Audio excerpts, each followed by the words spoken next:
Hello, ladies and gentlemen, and welcome back to Under Construction. This is episode number 85, and I'm your host, Ellis, otherwise known as Train Man. And with me once again, I have... Hi, it's me, Madison. It's almost a tradition at this point. We're gonna have to keep it going. Anyway, speaking of traditions, we have some Florida Man horoscopes coming up later in the show. Yay! Which I'm excited about. But first things first, we need to start moving on with what we're doing down here, which is...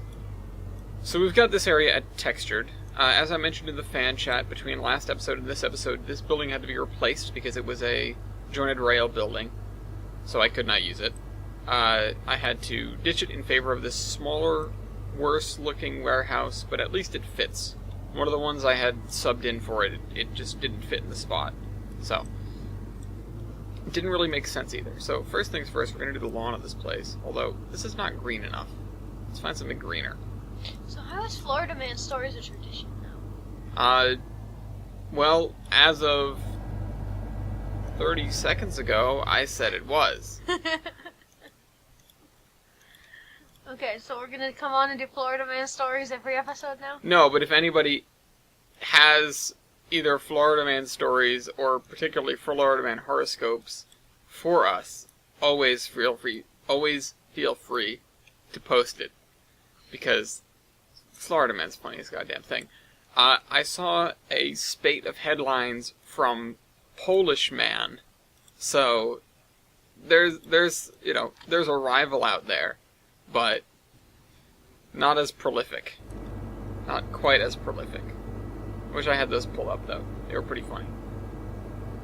Polish Man? Polish Man. You want me to It was... pull No, it wasn't like I googled it and got answers. It was just like somebody had compiled a bunch of the headlines. Like, I'm sure if you look it up, it's going to be much less... It's going to be much more lackluster. And I'm not really worried about it anyway, so... No, I just wanted to point out that Polish Man is a thing, apparently. Well, of course, but... Let's turn this way. Which way did the entrance to the gazebo? Yeah, like over there. That's fine. Is this road kind of hovering? Yeah, just a little. What if I do... Nope, wrong thing. I want to go in here. I want to go into spline mode. I want to go into advanced. And smooth this spline. That didn't really change anything, so never mind. Wait a minute. Wait, are these all kind of hovering? Oh yeah, I totally lied. That needs to stay the way it was. Are these guys now standing on the sidewalk, or are they standing in the sidewalk? They're standing in the sidewalk. That's a minor issue. And I'm going to hold control while I move this so that I move it subtly. Well, I moved the wrong thing. Oh man, was this a problem when I was building these? I think I can deal with people with their shoes clipped into the ground, but... I'm holding control. It moved up. It did, but it moved up by more than I wanted it to. Just move them back. I can't. They're part of the object. And the object's part of the track. Although what I should do... Can't you move the track over? I can, but it shouldn't be that close to the sidewalk. It needs to stay in a straight line.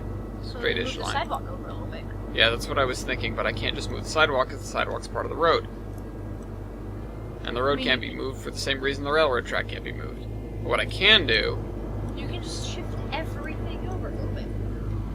Yeah, but that won't help because then things will still be the same distance apart. What I can do is this. Yoink. Nope, wrong thing. I want this sidewalk so that I can just add extra sidewalk.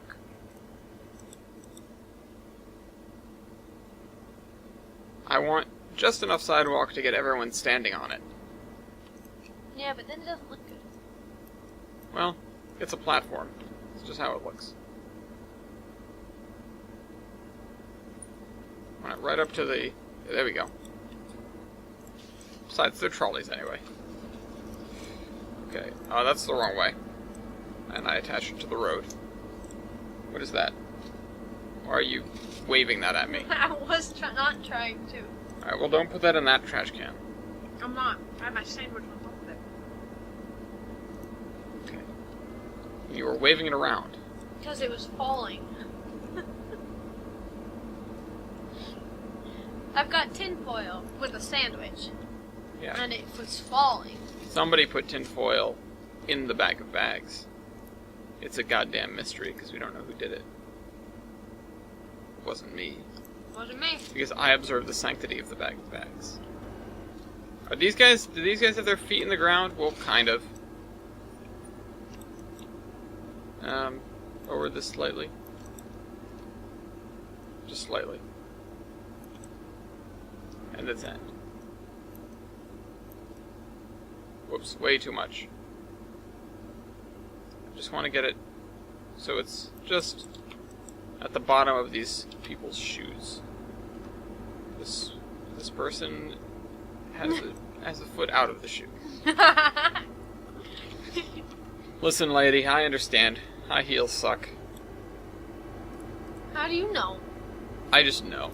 No, you don't. I do, though. Hey, if anyone wants to see Ellis in high heels, vote for it now.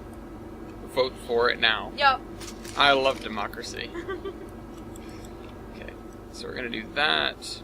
We are gonna want a little walk or something from this dope. This way.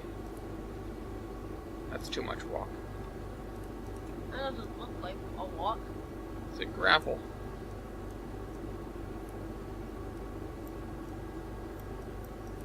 I want to make it a sidewalk. I feel like that's too much. I would like one gravel, please. Alright, so we gotta fill this in. We've got comments from 2 episodes because of the mishap last week. And this area needs some grass. So let's get some grass. Let's get this bread. What other variations on that are there? That's too much grass. That's way too much grass. I need my small grass. My extra small grass. I think that's too big. Did I use it somewhere? Yes, I did. This is my extra small grass. Just a little bit of grass. Just put like... That's fine. Just put like hedges or something. These are gonna look good. They don't, but, you know. Close enough. And just put some trees. I'll put down trees in the more suburban areas, although I don't think this area would have too much in the way of trees. There just isn't enough. Isn't enough suburb here. These guys manicure their lawn. They're gonna get all green grass. I'm not gonna put any dirt down for them. Just making sure this house is not hovering here like a doggo. The cow says, bark. So one of those with everything mixed up. Because chaos. Alright, give me this dirt. The dirt is our base code. That's what we're doing first. If the game will allow us to. So, the dirt is going to go along the buildings, and then we're going to fill in other things later, but the dirt is most important. How is it important if it's going to get covered up? Because everything that isn't getting covered is going to remain dirt. And it's easier to create all the dirt first and then paint over it with smaller things than it is to create all the small things and then try to fill the gaps in with dirt. Although these houses are going to get grass, not dirt. The houses have lawns. No, really? Well, you know, some places, they don't. Some places you just have dirt. But start with the grass, and then we're going to move on to other things. And in this middle area here, I actually don't know what to put, so... I could put another, like, warehouse. Some gravel for driveways. I'll put down some driveway splines instead of using gravel texture for that. I could put like another dilapidated looking warehouse building in the middle of this, which is actually something that I might do.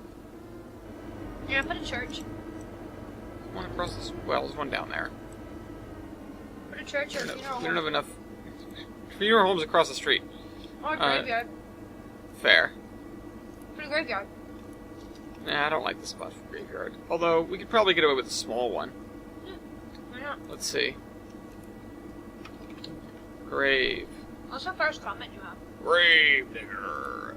Let's see. I can use all these gravestones. Also, I have gravel piles. Those are equivalent.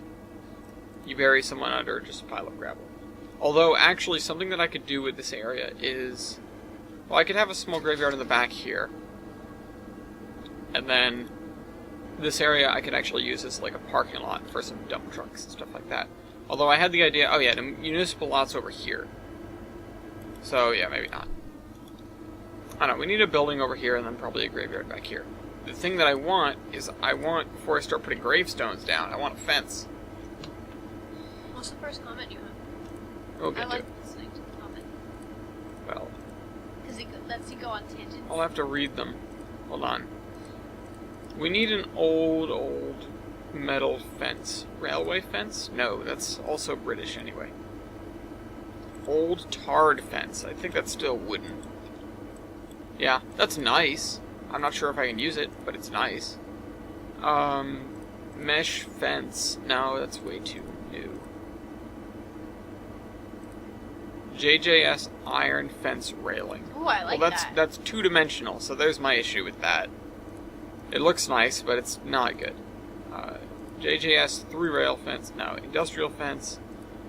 HU industrial fence. Mesh fence. What is this? That's pretty.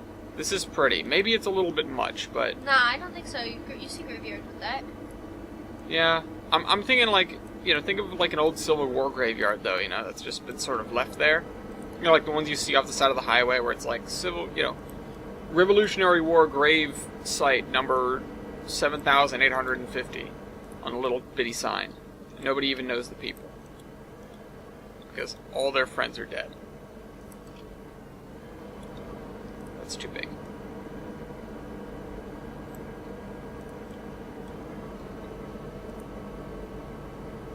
A triangular. Here you go. That's kind of an issue. What? The fact that this isn't connected. And that you can see inside this piece of concrete. Alright, that's fixed. Okay, so we have that, and in fact, And actually, put dirt down there. instead of doing the... Oh, what the hell? Alright. Instead of doing that, instead of having an entrance at that end, I'm going to have an entrance at the short end. So let's cut this short, and both sides, and delete the one in the middle. There we go, we have an entrance. And I'll make a little path that leads in from there. Make a And we're going to gate. go in with some dirt. Now the gate's long gone. Gonna go in some dirt. Also, I say that because gates are just hard to find. It's hard to get decent gate assets. So, at this point, for the most part, I've given up on actually placing down gates, and I just go with, like, whatever's there. I just make a hole in the fence. I actually kind of want something a little bit... And put your grass texture down. Not the green grass that you're just using, but like your small grass, like in there, like to look like weeds. Yeah, I will, once we get the gravestones down. Okay, so... I want a little path that leads this way. This is too much, but I'll come back. You're gonna need a parking lot too. No, we're not. People can park on the side of the road to get to this place.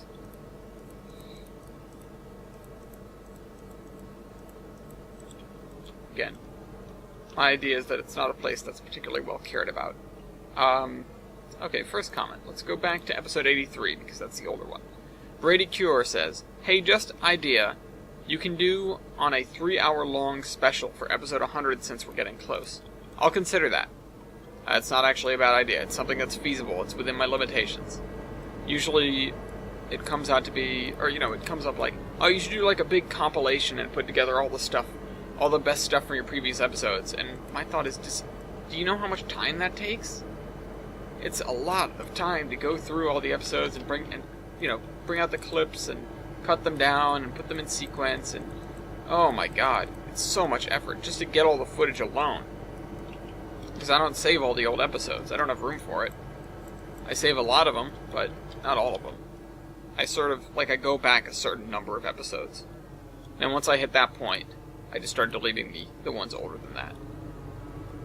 So, yeah, no, I can definitely do a longer episode for episode 100. I could also do a stream, hypothetically. As I've discussed previously, though, streams can be difficult to coordinate, especially due to the fact that they're they're happening live. If you need to put a stream off, if people are expecting it, then you have to say something. And if you have to put a video off, you just put it up later. Or, what was that? Oh, your car. Give me my donkey's cart back. I'm taking it. Put it back. What's that? Okay. That way I don't knock it. Stick another with this one. Yeah, these houses, these are some good places. They're going to have driveways. A lot of the other places are not going to have driveways.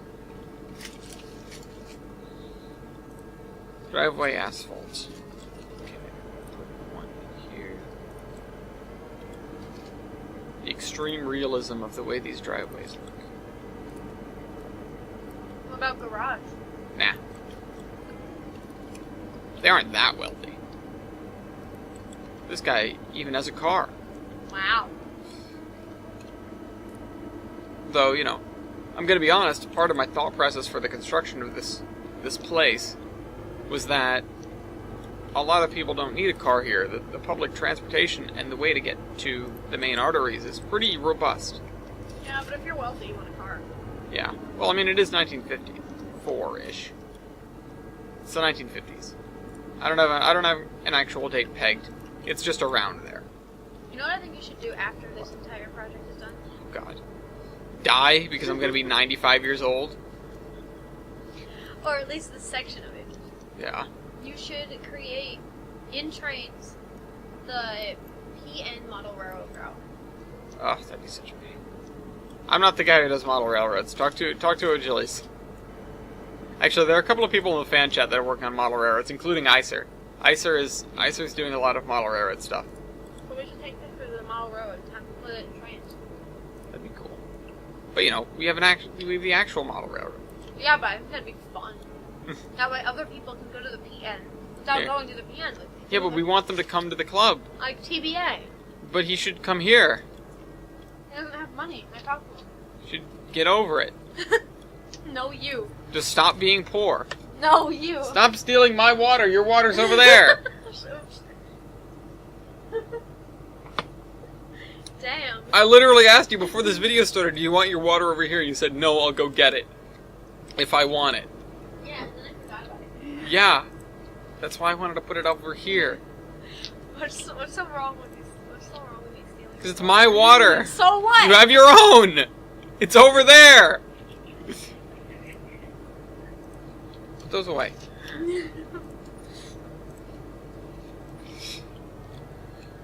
Alright. I'm actually going to end up making this green. God damn it. I want to make this area green in a second. Damn it, wrong way around.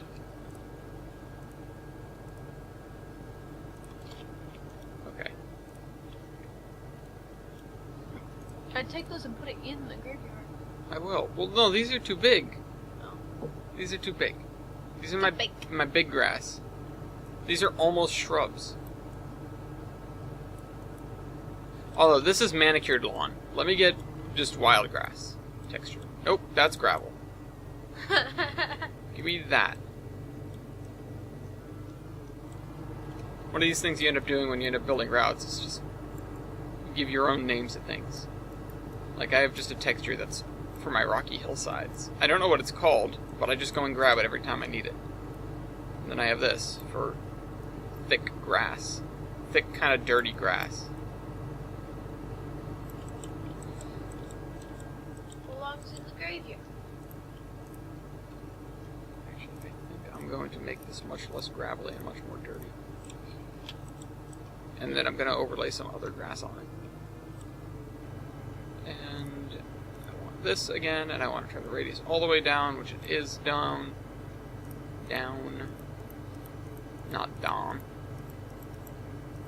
This side, and then right there. And then right along the edges of the graveyard. It's going to have some... So they don't have lawns? Yep. Well, they're not allowed to disturb this grave site. Somebody goes, man, with all the bad things that happen to America, you'd think that the entire country is built on thousands of Indian burial sites. Wait a minute. Okay. Do I want this grass or do I want this grass? I want this grass, I think. This isn't what I was using with this, but it's what I'll use now because I think the other grass is too thick for these edges. Yeah, that's fine. Although, alternately, I could use some actual taller shrubs for this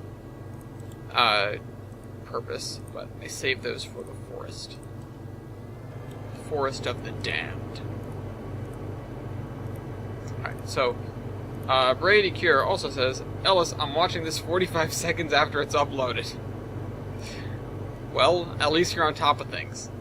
There's a lot of content creators that I watch, and one of the things that working on a regular schedule has provided to me is the fact that now sometimes I'll check YouTube because I'm, just taking a breather in the middle of the day and it'll be right after somebody uploaded something instead of checking YouTube at the end of the day and it's like 5 hours after. And so you have these amazing moments where it's like, oh my god, this just got posted like 12 minutes ago. That's amazing. And you watch the video and you look and you're like, view number 400. It's like, wow, amazing! Of course, you don't say anything about it because you're not one of those kinds of people. But, like, wow, I got on top of this thing. And then you're sad because then it's not there for you when you got home because you already watched it. I do that with Achievement Hunter a lot. Just put it onto the background while I'm working, and then I'll get home and I'll go, now I can sit down and watch videos. It's like, yeah, but I've already seen all of these because I listen to them at work. The Jeopardy ones were like that. Although I missed one of the Jeopardy ones. There's no do-do-do in Achievement Hunter Jeopardy because they're just mashing buttons as hard as possible, as fast as possible.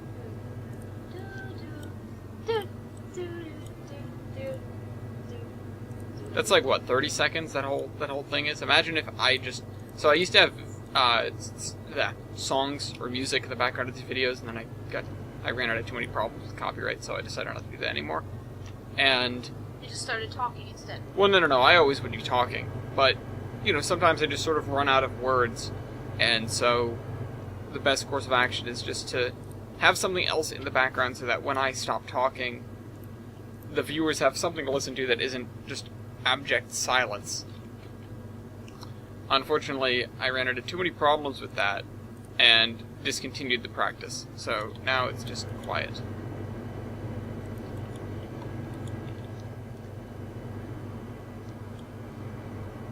See how unsettling it is? Anyway, it was nice to do while I did it. I had like the dubstep internet radio or whatever it was. I don't know, TBA suggested it to me. It worked well for a while, but then... So it's TBA's fault. What? TBA suggested it to you, and then it didn't work out. It's TBA's Oh no, it worked out for a while. And it's not his fault because I just got a weird copyright claim over something that shouldn't have been copyrighted because it was a no copyright sounds live stream. So, I just didn't feel like having to fight that all the time. So, I just decided, whatever. It wasn't the end of the world, or it isn't the end of the world if I don't have music.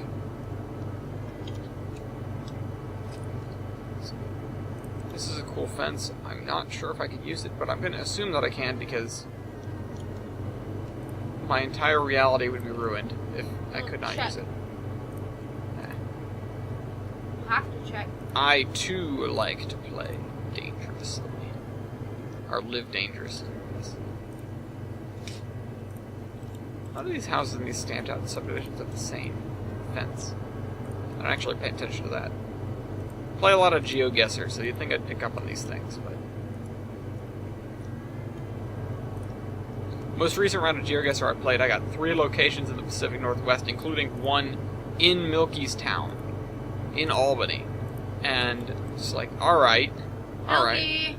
Yeah, well, I sent it to him when I completed that round. I was like, look at this. Look at this. I'm right down the road from you. I don't remember what he wrote back, but he wrote something back. Oh, he asked if I was playing on the US map or the world map. I was just playing on the US map. That'd be... I thought he wrote sucker! No. No, because I figured it out. I figured out all these places. I got, like, 2 or 3 5,000 point rounds last time I played. I did pretty well. What's your next comment say? What? I said your next comment. What's it say? Oh, okay. I thought you said something about XCOM. No, I don't even know how to play XCOM. Brady Cure says, also, Ellis, you think we'll have a Sunday driving? And the answer is, I don't know. I don't know. Well, that was 6 days ago, so we didn't have one. Could have, hypothetically, if I really pushed for it and wanted to stay up late and do it and whatever. But I really didn't. In theory, we could do one this weekend. I mean, hypothetically, yeah. It's podcast weekend, so I try to avoid it. But we could definitely do it. There's nothing wrong with doing it. I mean, we can do it and post on a Saturday. Or we can just stream it. Well, if we... So, the thing that I was going to do, and I even started setting it up, was that live stream that I was talking about last episode. Which was just to go over, like, simple ways to deal with the AI in the game, and blah, blah, blah. So, I was going to do that, and I was very close to doing that. But the thing that stopped me is that when I was making Under Construction with you last week, I noticed that something had gone funny with a couple of my signals, or my signal bridges specifically, and I went, oh, that's not good, because that's normally an indicator to me that, hey, you really need to do a database repair because stuff is starting to get messed up, so go and have Trains check itself for errors and fix itself before it gets to a point where you lose something. And so instead of doing the stream, I did that. I just had it check over itself, and it took a couple of hours, and I ended up going somewhere or doing something in the meantime. I can't remember what it was. What is this? Oh, that's cool. That's a cute one. Fence right there in the water. Yep. Just leave the water, a random floating this? tugboat. No, this is not half bad. Dom Kilajowski or whatever. Did you use it? It does not look nice enough to not be on the download station. I'm just going to push it way back there and have it surrounded by grass and trees. Let's check it. You gotta check that fence too. Yeah, I don't remember what the fence was called though. Go click on it. Non-download station. Installed false. Remove that. What I want is Dom Cold Joey. Are these things on the download station? Is there more of them? That's the other question. Is there more of them? Or are there? Do more exist? Yes. Many of them, as a matter of fact. I just use the Pruduzhkanski. Yeah. 3-bar fence. That's not specific. 3-bar fence. Come on. Show me, show me, show me, show me. Let me see. Also, all the Dom Kolchawi stuff is built in, so that's nice. Yep, 3-bar fence is built in. I thought that was going to yield a bunch of results, actually, because that's such a nondescript name. So, what do the gravestones look like? Oh yeah, they look too nice. I'm going to be honest. They look too nice and pristine and shiny and white. So, that's the thing that I don't like about them. But we'll just have to use them. The gravestones. Gravedigger. We have these two. That's actually one to use. But the issue is... I'd put it in the back corner. Yeah, I was going to move it back there. The issue is, though, I would love to use like all these, but they all look exactly the same. So I'd put one in each corner. I think I'll just spread them out more, and I'll work in other gravestones. Turn that like that. Now they look to be too patterned.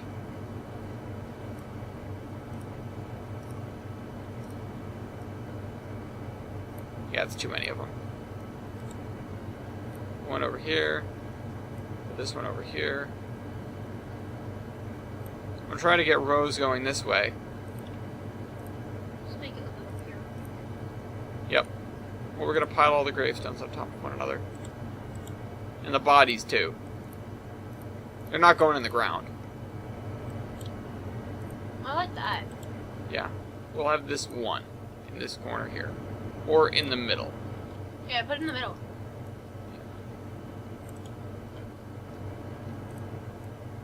So, like, get rid of that one.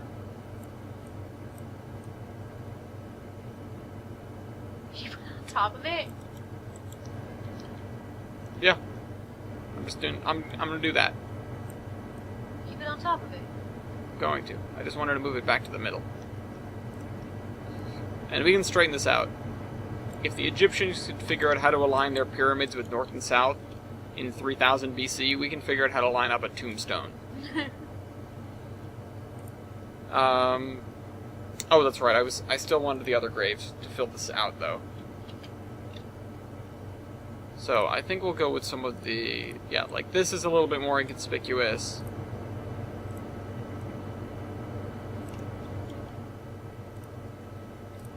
It's not going to be nearly as cluttered as the last graveyard I built, which is an olive, and it's just chock full of dead people. It's just, there's no room in there. What's gravestone 6? Gravestone 6 is, I think, like a big tomb thing. Oh, wait, no. That's this. Oh, that looks cool. Yeah, use a couple of these. Is it Gravestone 5 that I'm thinking of? Yeah. We've got a friggin' sarcophagus here. To continue with the Egyptian theme.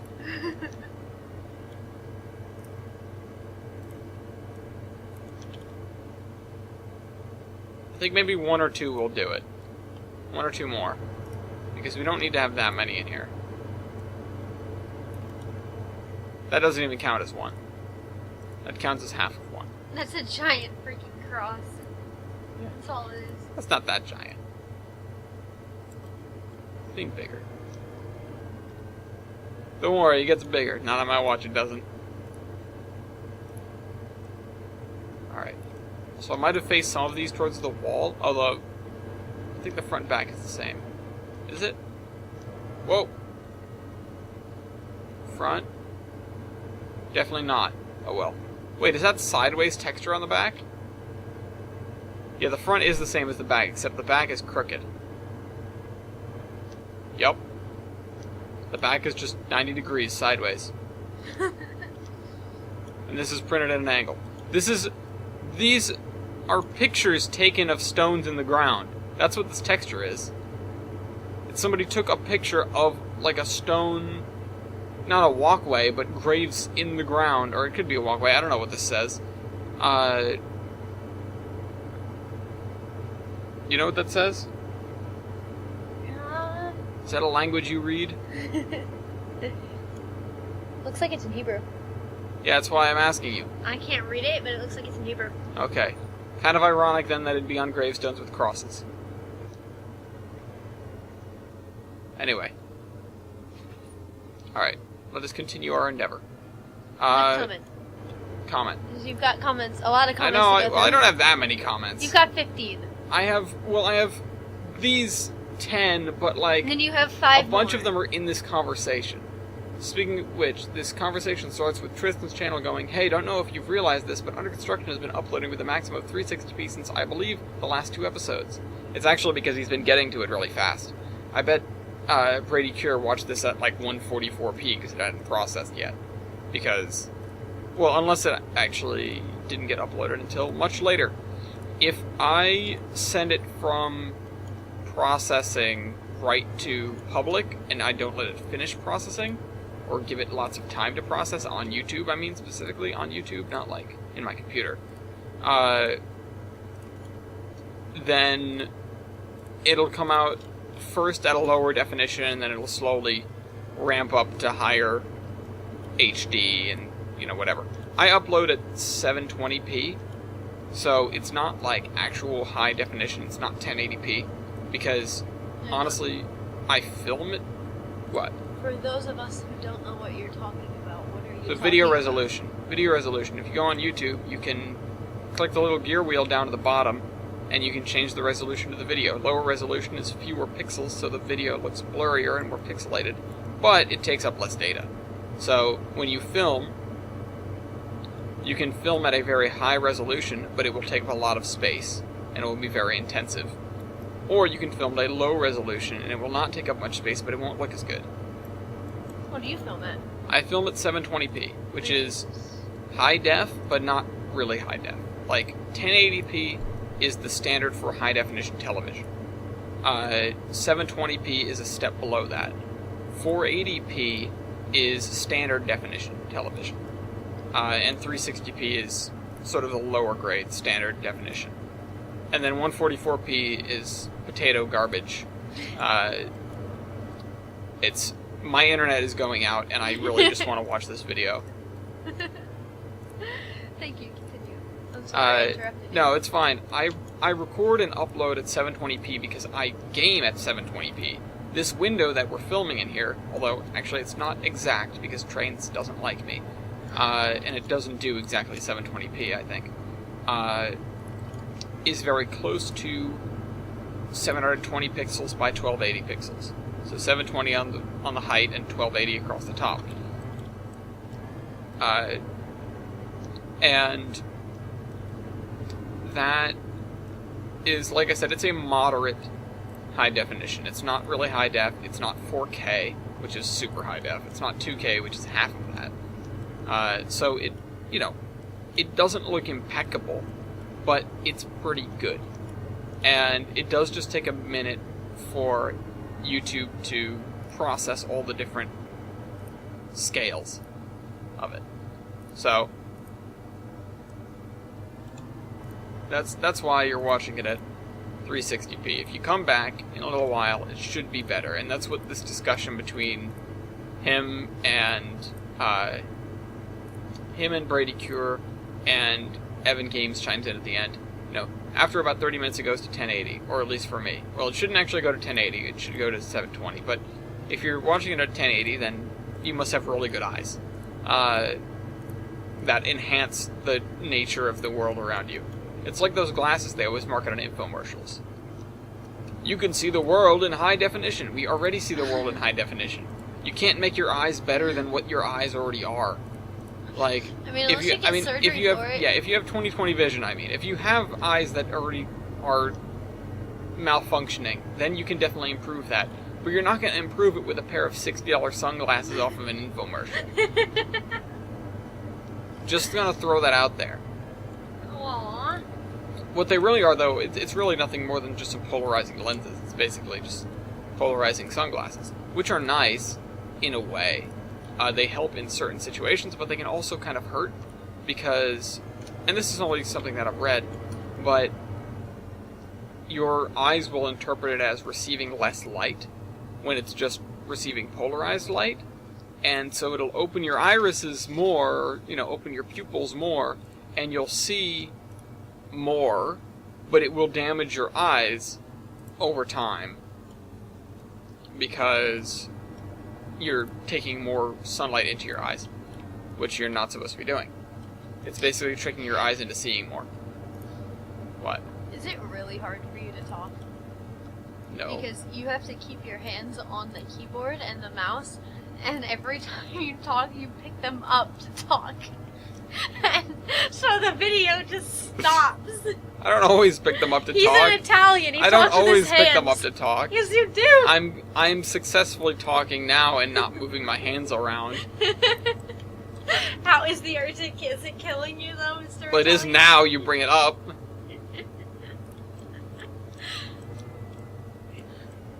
I love you too. Why did I invite you to be in this video? You didn't invite me. I did invite you. No, I didn't. Invited myself. I said the invitation's always open. You asked me if you'd come here. You did not just walk in and go, "Oh, we're doing under construction, right?" You talked to me earlier about this. This is not the, spur of the moment on a whim. I'm going to be on under construction today. Give me this ballast.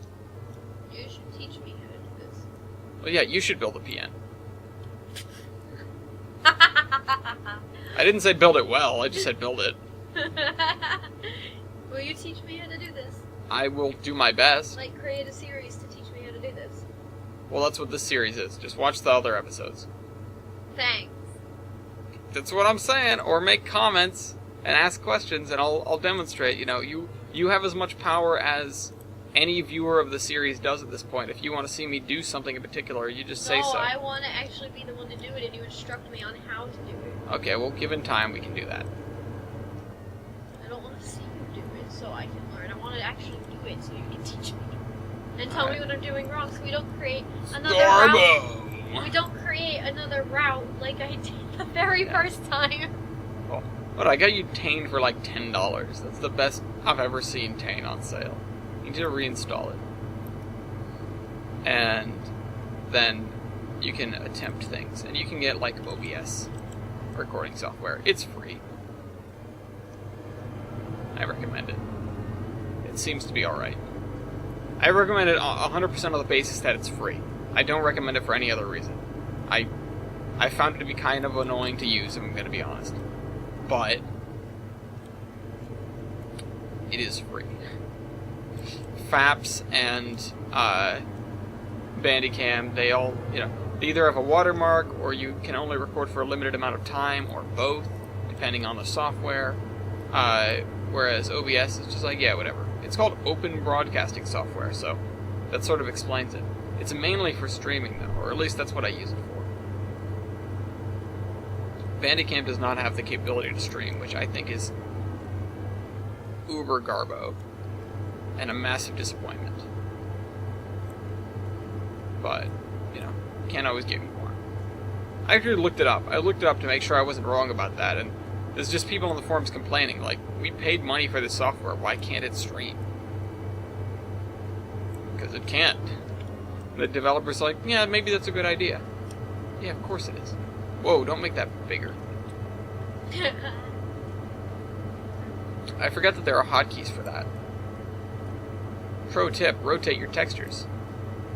If somebody doesn't know what I'm talking about, I'm holding one of the bracket keys to rotate my textures as I'm placing textures. And you can see the compass over there on the window spazzing the hell out because it is spinning much faster than you can see. And if I let go of the mouse, you can see it start spinning like that. So, there are tips and tricks, and that's what we're all about here on ET's Tips and Tricks for Trains. New show coming out. Not really. Not really. That's going to be the name of the series with you in it, Madison. Yeah? Yeah. No. Anyway, other video. Episode 84. No, those were all in the conversation about... Even the other one? Yeah. Yeah, they were all in the conversation about that. So, we did these 3 from Brady, and then this whole conversation about 1080p, or, resolution. Alright, next, other comment. We've had a resolution to the resolution discussion. So, I kind of want to push this in that way. Stop touching my hair. It's better. I don't know. It's fuzzy. Yeah, for now. You got a haircut. Oh, they know. They know. I talked about it yesterday in War Thunder. And they were like, oh, send a picture, super, like, behind the scenes snapshot. People wanted me to vlog the haircut. And I was like, no, I'm just gonna enjoy this haircut. I'm just gonna get my hair trimmed, talk to the stylist, and go about my life. I mean, you're not famous for I don't have to vlog the whole thing. Yeah. I'm not, I'm only putting most of my life out there for people. not all of it. Haircuts. That's some sacred ground. Weirdo. Yeah. No, don't make fun of him. You're dating him. Gotta move in with him. Stop touching my hair! No. One of these days. Bang, zoom to the moon. Well, your haircut looks good this time. You know why? Because you've got the facial hair. That's not... I don't necessarily agree, but okay. I do. You're just giving it a pass because I have the facial hair. No? Yeah. No. The facial hair with your haircut looks good. I think that... I'm not sure about that. Whoops, wrong texture. At the very edge of this. Push it back into there. Then I want to get under the road. Why is that important? It's really not. But it's to prevent little things like that from sticking out. So put gasometer behind this. I didn't really mean to do that. This is going to be municipal, like, lot for snowplow trucks and dump trucks, stuff like that. I want to hear a Florida man story. Okay. Well, let's start with Dean's. My face when I can't find my Florida man scope. Edit. Florida man steals foot-long Subway sub, shoves it down his pants, takes off on bike. That's Dean's Florida man horoscope. I love it. Dean, it suits you. I'm not going to say. Change. I'm not going to say why. Well, I'm sure it will from time to time. No, like I looked it up the same day and it's changed. Well, you know, it was like you It was already like saw you this. stole a pack of some guy stole a pack of cigarettes. Yeah, on Free Cigarette Day.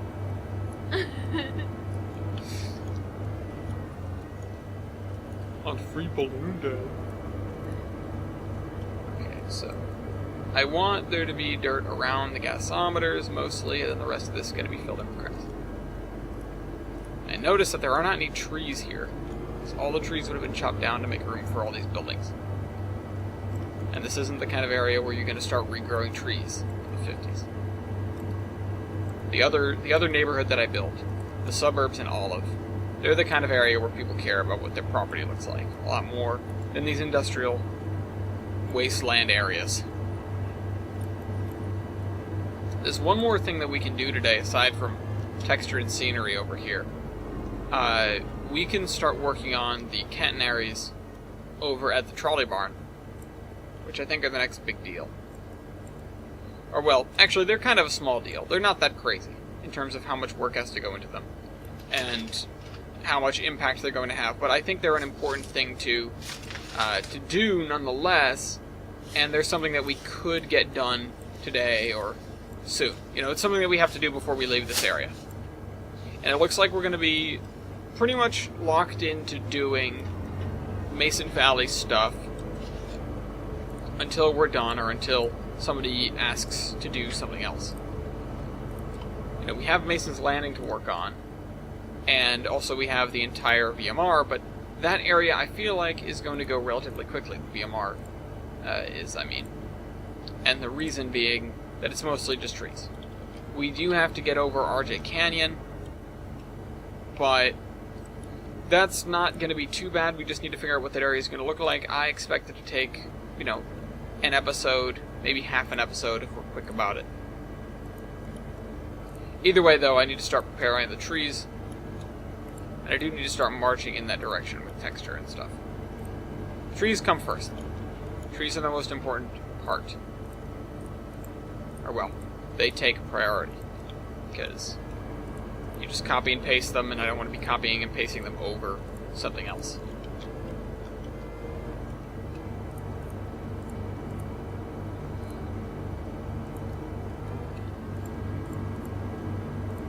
Notice we don't have any pipes connected to these gasometers. I'm just going to say that they're underground.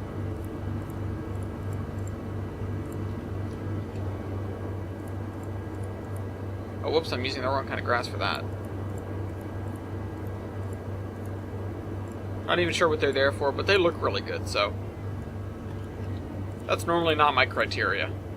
It's part of it, but usually I figure out why some building is somewhere. Sometimes I figure it out way too much. But, you know, I will do my best to justify it if I ever feel like justifying it.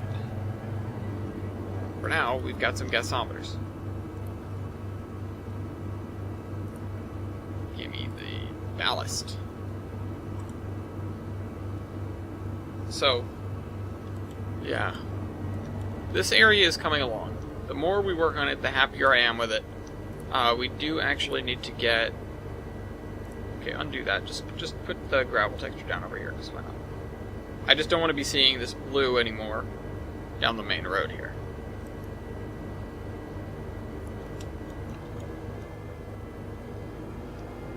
Oh, we definitely need some little grass over here. Where'd I put it? Where'd I put it? Some over here. There's plenty over there, as a matter of fact. Trying to keep the grass off the road, but you know, you can only do so much.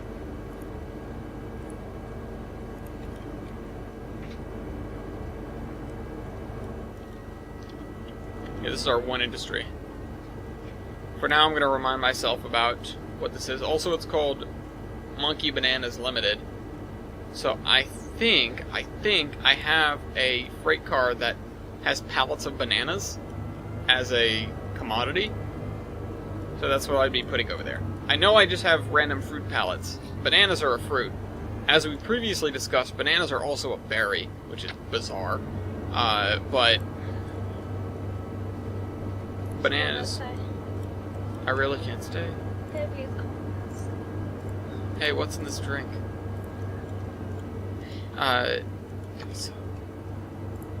Sorry, I asked the game to load all the trains and that was a mistake. I have so many trains. So many trains. Hence the game. You know, name of the game. Name of the game is Drive on the Tracks, because that's what the car just said. Name of the game is Trains. What? Where? Cars are on roads. That's very square. I like it. We're actually playing... We Minecraft now, boys. Okay. Oh my god, it's pre-caching all the trains in the trains menu. It still hasn't loaded any of them, though. Ah, the pain. Yeah, this grass goes really well with this dirt.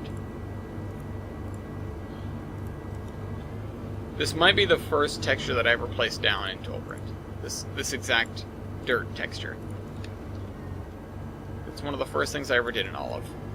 Start making the yard there, which I used this dirt for the basis of. This dirt and some like coal dirt looking stuff and some other stuff. And some slightly greenish dirt. And some chrome. No chrome. Just the only chrome is on bumpers around here. This isn't the future. So I need to pull this gravel all the way to the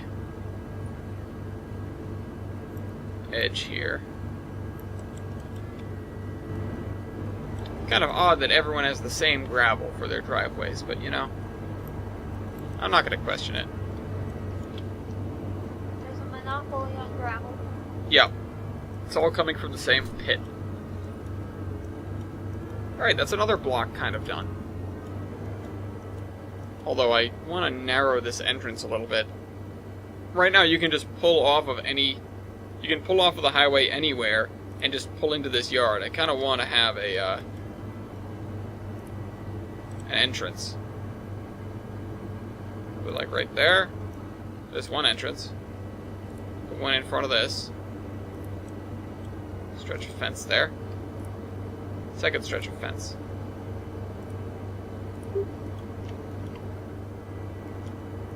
Okay. Okay, more like KO.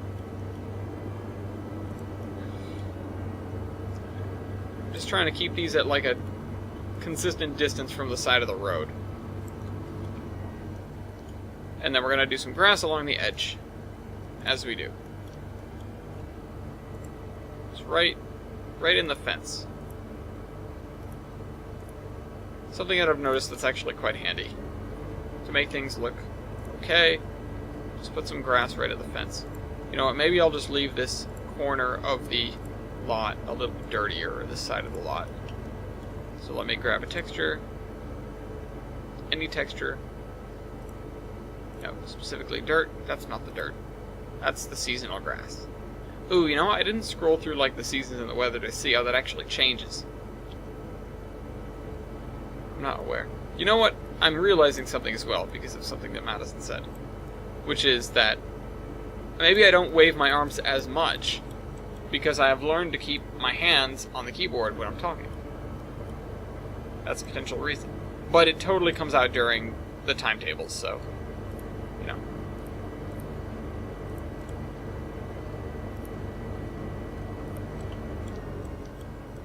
Alright, so we have a corner of the yard that's kind of dirty. We have some other stuff. We have this warehousey looking building.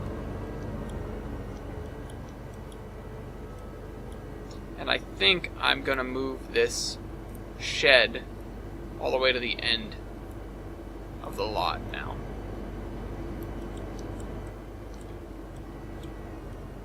This is the parks department of the town. It's more like the roadwork department. And there's this building here, which doesn't have a name on it. I don't think you can add a name to it, but let's see.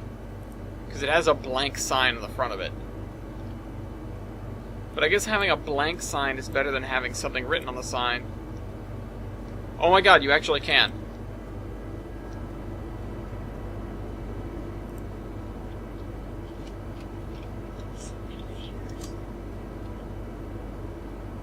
Well, now we have this auto body shop.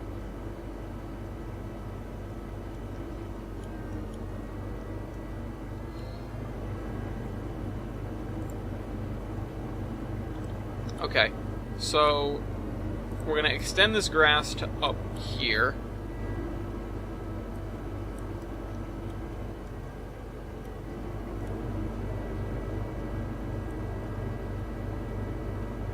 This grass to up here. Up on this hill, and I might even want to use this grass for some of the stuff in the trenches there.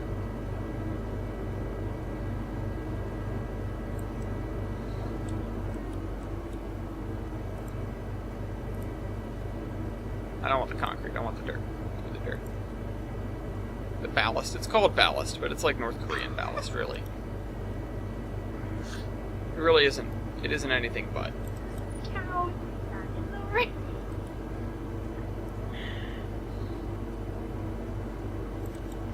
So, we're going to have this here. And I think I'm going to go with the lighter Madison's technique for pavement lightning. Yeah. I like that. It comes out good. It means I don't have to go searching for another texture.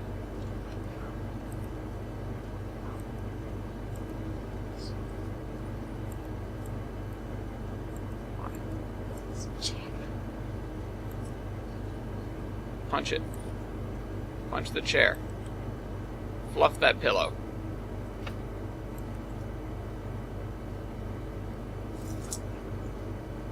It's probably also just me. No, these pillows suck. Okay, so this fence is kind of broken. I want to fix that. This chair is also tiny.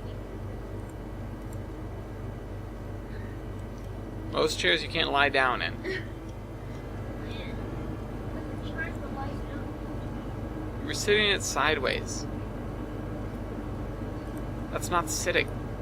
It's sitting in it sideways. You're not sitting. Yes, you are. I was not laying down, Yeah, because you can't lay down. so I was sitting. But that's not what sitting is.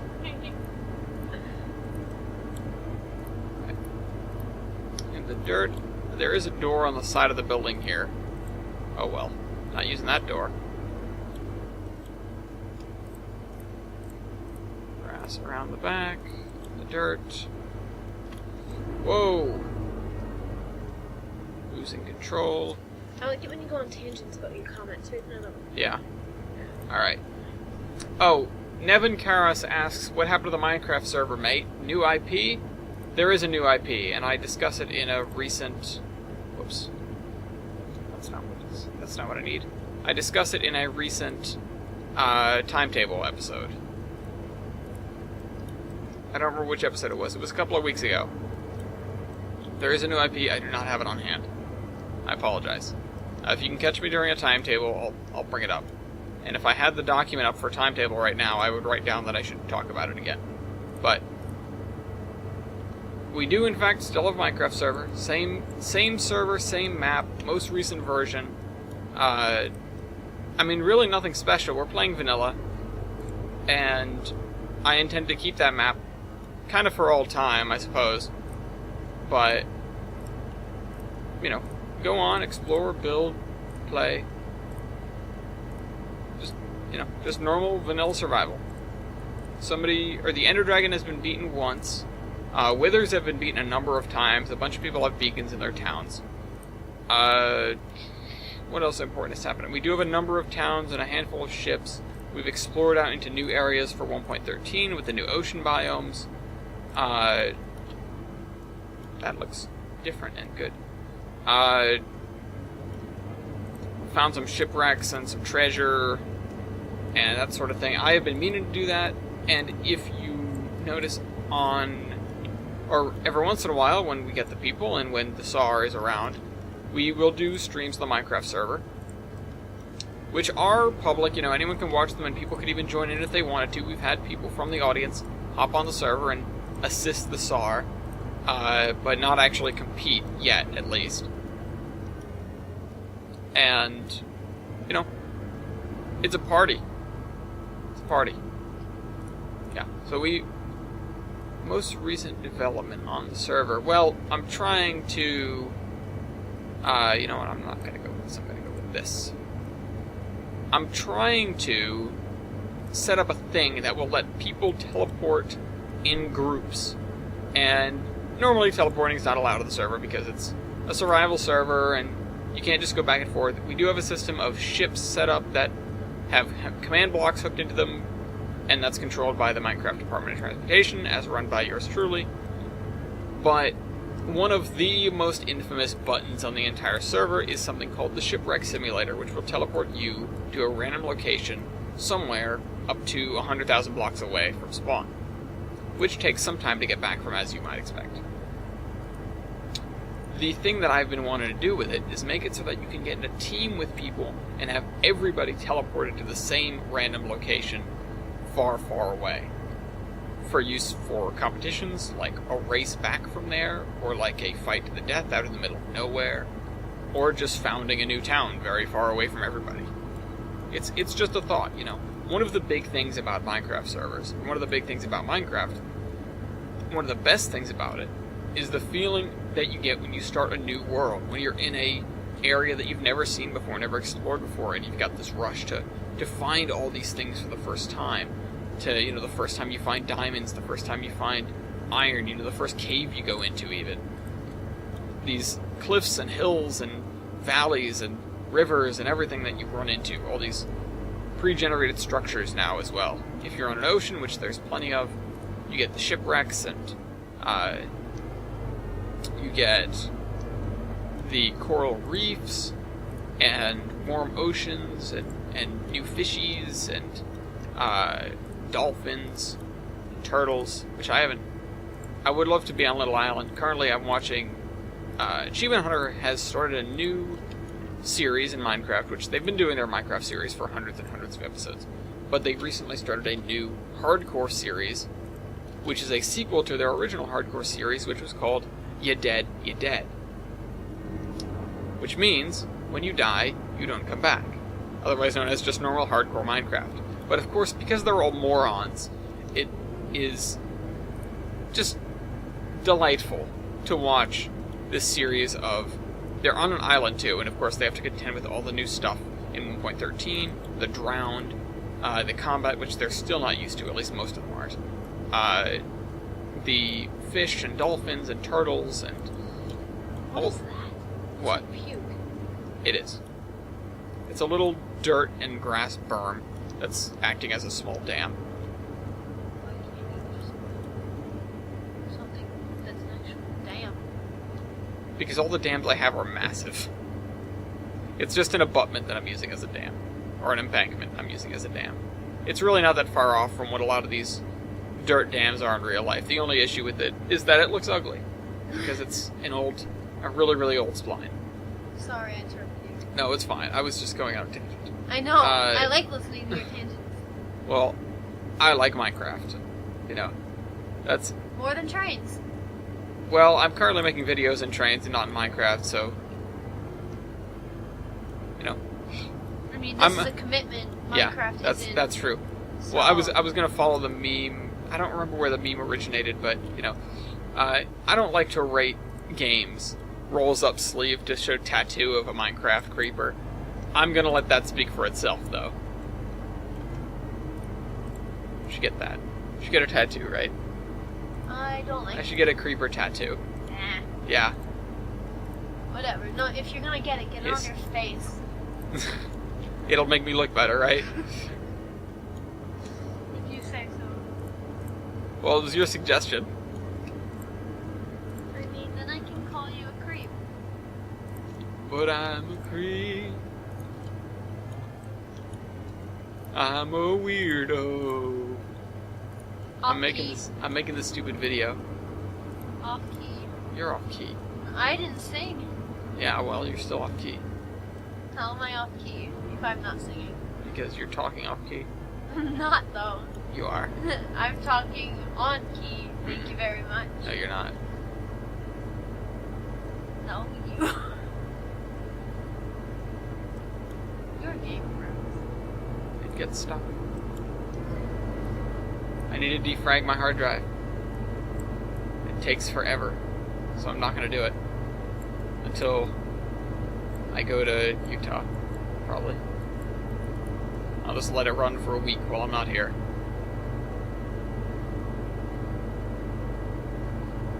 So these edges probably need more grass and stuff, but a lot of these areas are just going to be concrete, asphalt, and a little bit of dirt.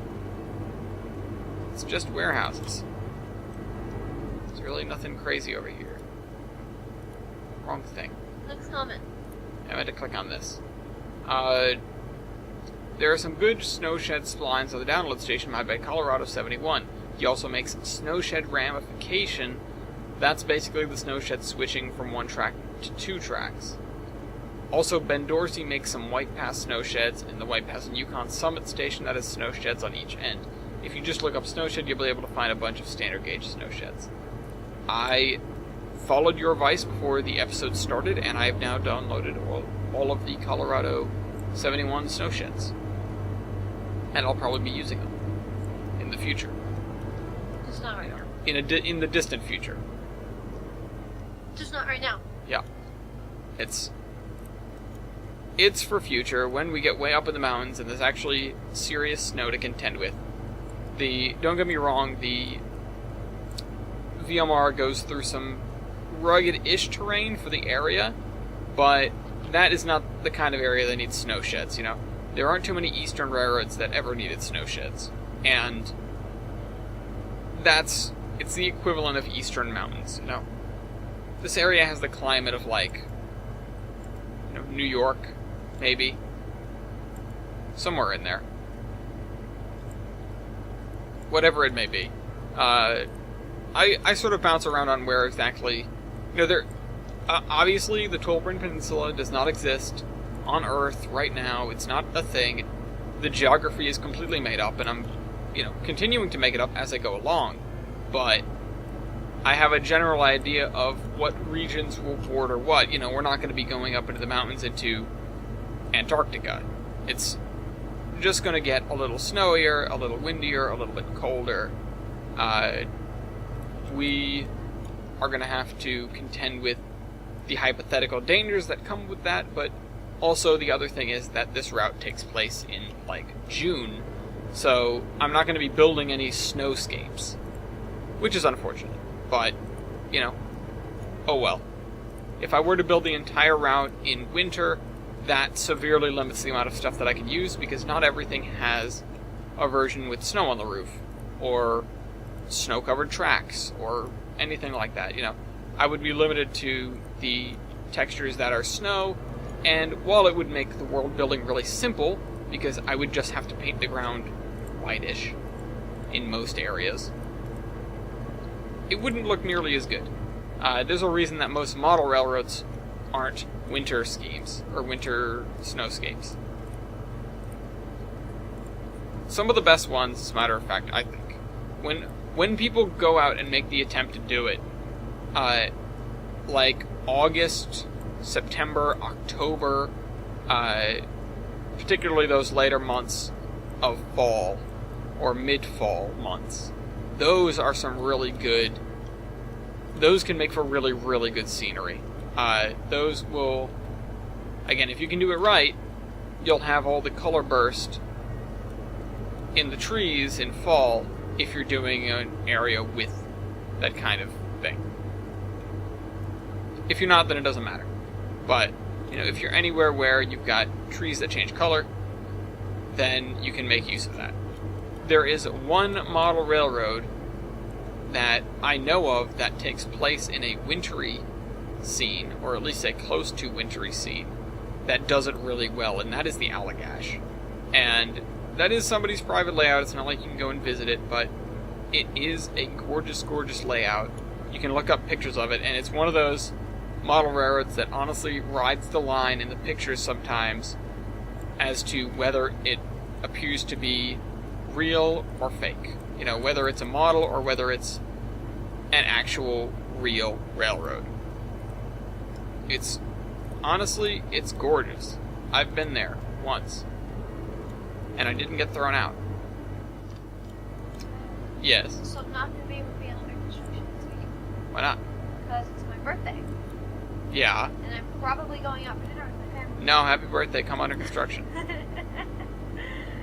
I'm probably going out for dinner with my family. No, you're not. Says who? Me, right now. No, I'm probably going out for dinner with my family, and I'm probably gonna say, hey, you should come. I'm gonna say, sorry, I have to do under construction. You should come with me. For the record, I'm turning 21. Yeah.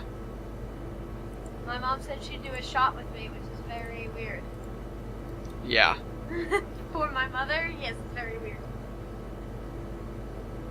Now, so we're reaching, like, the edge of civilization here. This is all going to be trees up the hill. So I can stop with the texturing here, but we're getting pretty far along. Let's see, we're at 1 hour and 13 minutes. We're actually not as far along as I thought, because last time I checked we were at 43 minutes. And I thought, like, damn, that time just blew by. With a blue texture. Which I suppose it has been another half an hour since I last checked. But 1 hour and 13 minutes is nothing compared to where I kind of thought we were. I thought I was going to check and we were going to be running out of time. But, okay, let's see. We've got 2 more Florida Man horoscopes. Yay. First from the Rail Lord, April 25th. Florida Man rescued after trying to ride hamster ball to the Bahamas. Now the real question is how big was how big was that hamster ball where you thought that it would be capable of carrying him to the Bahamas? Was it a big inflatable one that you ride inside of? Because in that case, maybe I can understand. But, you know, and usually hamster balls have holes in them to breathe. So I'm not sure what he thought he was doing. I'm not sure what happened. But that is definitely a bizarre Florida Man headline. I like the foot-long one better. I think mine's the best. Last one. July 2nd. This is from Motorsport. Florida Man sits on gun, shoots self in penis. Boy, do I hope he didn't have kids, because now he won't be able to reproduce and create more idiots. Goodness gracious.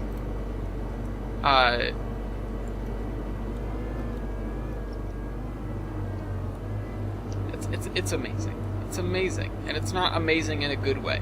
It's just amazing. It's astounding that people can just do these things. Like, also, you know, that's just the headline, which the headline is the headline. The thing that really flummoxes me is, how do you get to that point? How do you... Did he sit on it on purpose and think nothing was going to happen? Did he sit on it by accident? You know, was he not paying attention and he had placed the gun down on a chair, I guess? And then, oh, this road's kind of slippery. Placed the gun down on a chair and then just sat down, not paying attention, and then shot himself in the dick that way? Because, I mean, I could see it. I could see it happening. I'd rather not see it happening, but I could. Are we to believe that he did that on purpose? And that was his method of a sex change? I don't think that's the case, because that would be a headline in and of itself. Florida man uses firearm to remove penis. That would sound like intent, you know. That's something that was done on purpose. Whereas this is like, you know, he sat on it and it blew his dick off. Oops, don't play with guns, kids. Or adults in the case of Florida man. Whatever they are now. Hey, Dunkin' Donuts is putting pizza on their menu. Cool. I'm not gonna buy it. Sure. Nah. I like my egg sandwiches. Well, they've What was got it? Peeps Donut. Peeps? Yeah. That's what I said. I thought you said pizza. No, I said Peeps. Oh, okay, I'm gonna buy it then. They're putting, Dunkin' puts Peeps on the menu. Okay. Are we a news service? We only report dumb Florida man stories. I was telling you. I saw, oh god, what was it? I posted the article on the Horseman. It was like such and such. Like, some actor, quote, I have Dunkin' Donuts every day. And I was like, I don't really have an opinion on you. I don't remember who it was. But now I have an opinion on you and I like you. It's like, one of us. I can't eat Dunkin'. Yeah, but you can drink Dunkin'. And America runs on Dunkin'. How do you drink Dunkin'? Because they're coffees! What do you mean, how do you drink Dunkin'? You can't drink the store. Everything is Dunkin'. Everything. America runs on it. Also, you said you can't eat Dunkin'. You can't eat the store either. I eat Dunkin'. But I gotta stop and shop for their muffins, because they're cheaper than the other muffins. I get you stuff from Stop You and do, Shop. in fact, get me stuff from Stop and Shop. You're very good to me when it comes to muffin delivery. I'm good to you in every sense. Earlier in this video it would say otherwise, but, you know... He loves me. We're gonna be sharing a house. Yeah. I talked to many people today, and I sent emails, and I wrote letters, and I signed documents, Yep. and God, this is a paperwork nightmare. I hate this. But thankfully, when it's over, it's over, and then we get a house. I have like 3 weeks of this left. Yep. Well, thankfully, there's like some grace periods in there. That looks like just slightly darker gravel, and I like it. So we're gonna need to put some trucks in there. So what? The closing date's the 16th of April? No. That's the first day that the house is gonna be vacant. You said that was the closing. No, I did not. I thought you said she said that was the closing date. No. She wanted. No, she wants to leave the state on the 29th. So she wants it to be before then. That is... Oh, sorry. Correction. That is the date that she wanted. That is not the date that will happen. So, you know. No, that is not the closing date. So we can still stop it. Yeah, no, we can do whatever the hell we want once the 16th comes around. But we will not be in ownership of the house until the closing, which is after that. Sometime after that point. But before the end of April. So then we'll have a house. Hooray. Can't wait. Yeah? Well, too bad. You're gonna have to. We all have to wait. Hurry up and wait. That's the world. I gotta scramble through all this paperwork and then wait.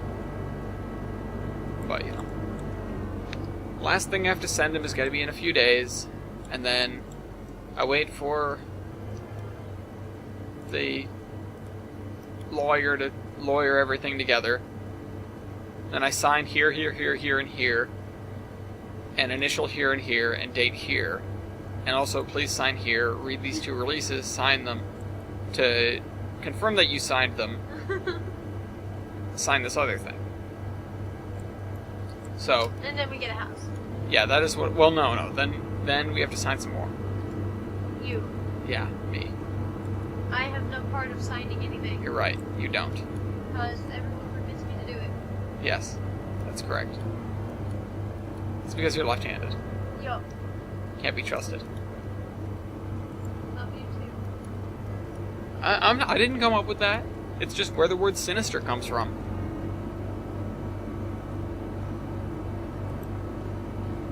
She is sinister.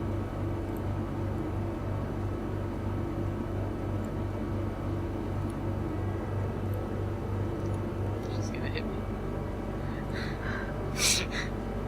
You deserve to be hit, You're right. but I am not going to. Uh-huh.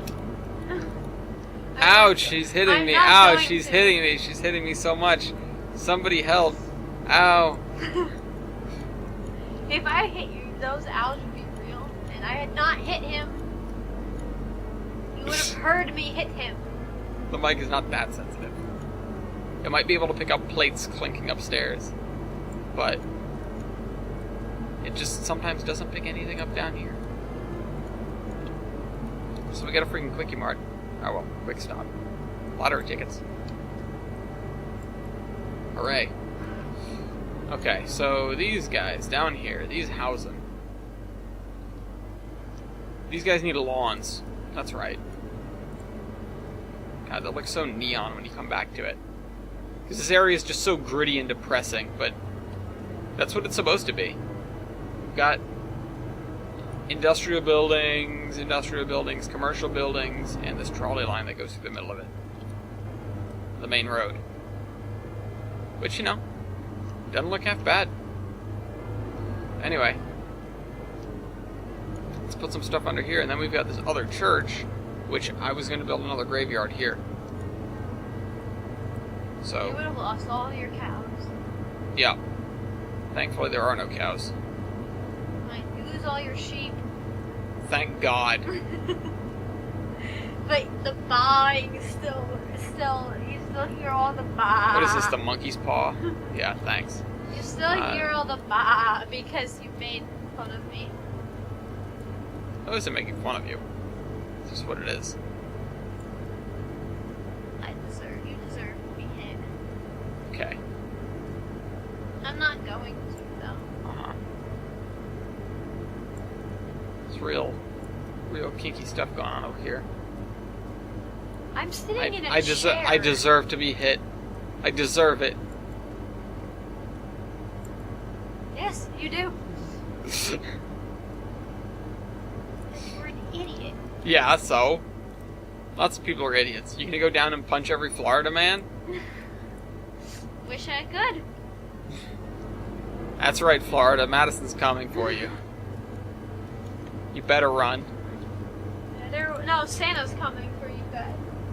Santa just gives them more meth. The North Pole is an impoverished area with a major drug problem. That's what all the snow is, guys. That's all the snow is, crystal meth. You go with crystal meth as what the snow is and not cocaine, the white powdery substance? Crystal meth is not even white. Yeah, it's blue snow. Yep. Don't eat the yellow snow, but snort the blue stuff. Gets you high as hell.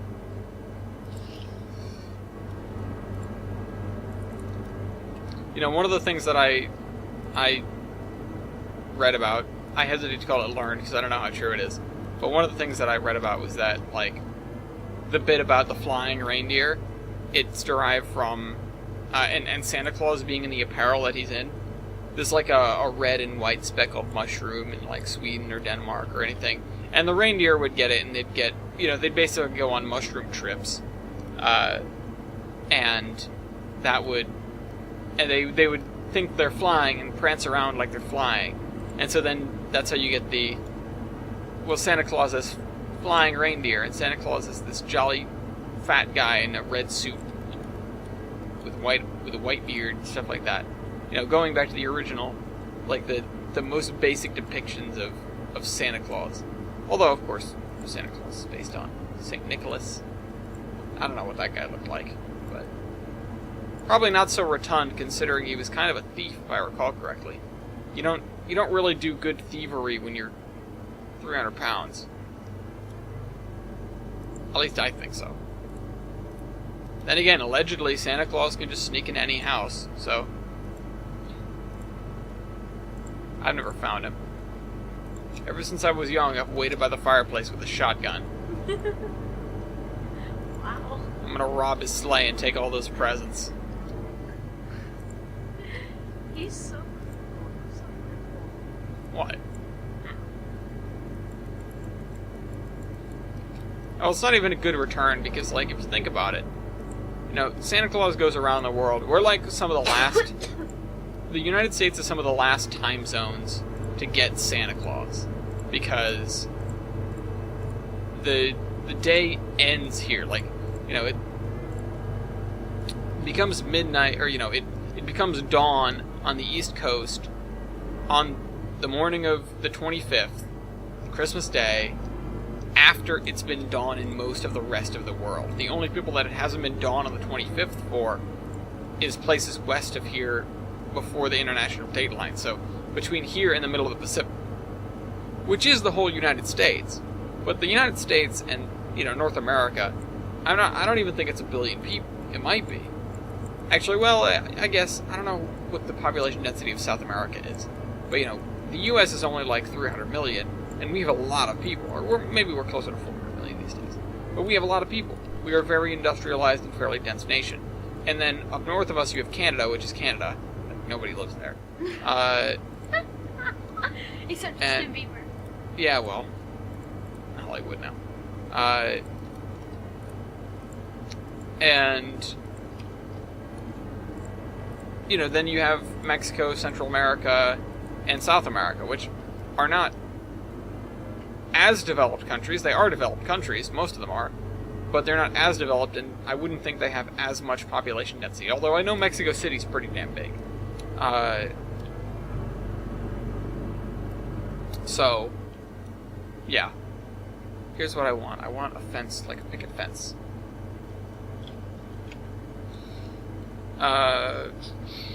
Picket fence. No. No. No. No. No. No. No. Well, some of these are quite nice. What is this? This is another two-dimensional fence. If you look at it just right, you can walk straight through it. It's only good at keeping two-dimensional people out. For the record, you could technically double it up. Then it'd be two two-dimensional fences next to one another. Or just put one on top of each other. That wouldn't really help. This is nice. We'll just do this little neighborhood with these little white picket fences. And of course, we've got to follow these wonky property lines that just end here, probably.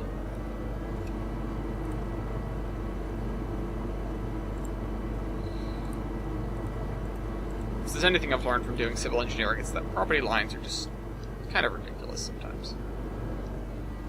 The episode of That 70s Show about they get the survey for the houses and the neighbor reads it upside down and thinks that their property line ends 1 foot within the neighbor's garage.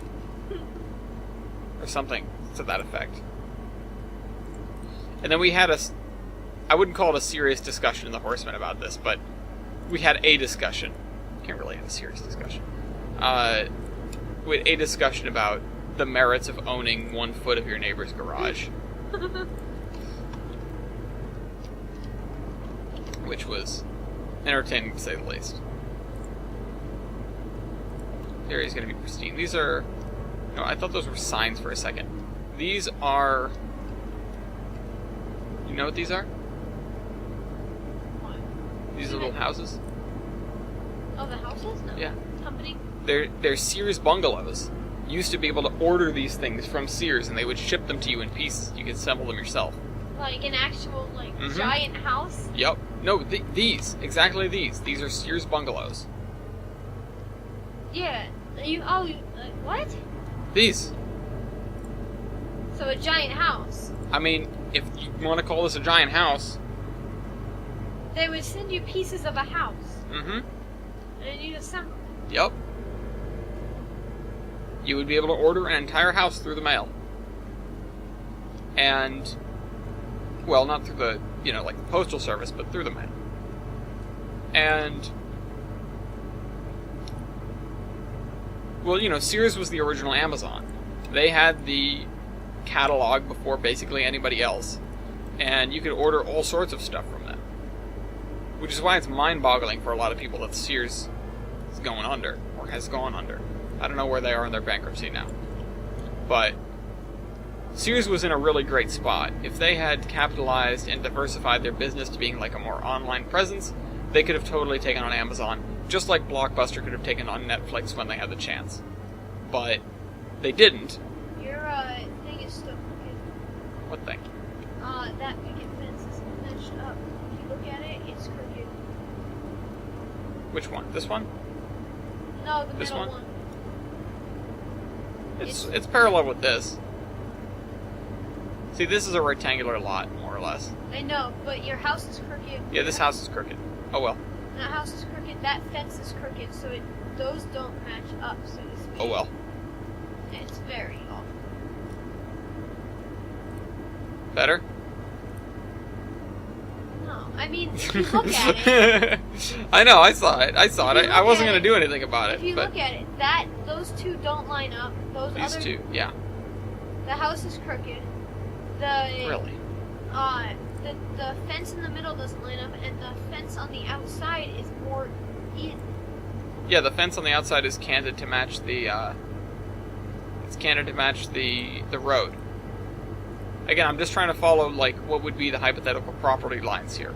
Right, but you've got it all crooked. You said it's going to be It is crooked. pristine. No, the lawn is pristine. The lawn is pristine. The property lines are way out of whack, because they're property lines. This yard is more or less rectangular. This is mostly rectangular. This is weird. This is weird. This is weird. This is rectangular. This is rectangular. This one abuts the street, which is on a curve, so it's weird. So trapezoid, rectangle, rectangle, Do you see rectangle, how the two rectangle, fences trapezoid. aren't in line? This one and this one? No. Which one? This one and this one? Those two do not match the opposite one on the other side. Yes, I know that.